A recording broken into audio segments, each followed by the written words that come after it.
Alamin ang latest weather update ngayon dito sa Sir Aris Official Weather News Today.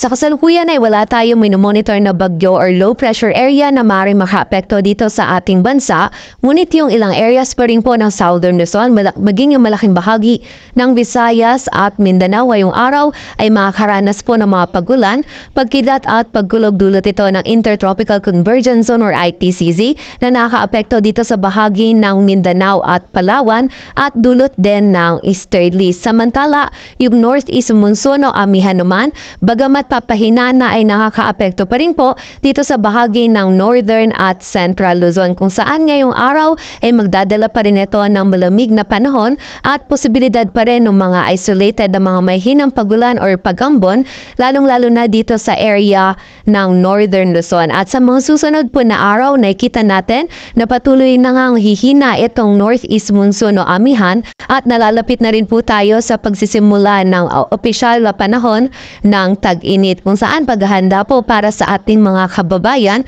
para po maiwasan natin yung panganib na maaaring idulot ng init ng panahon sa ating kalusugan.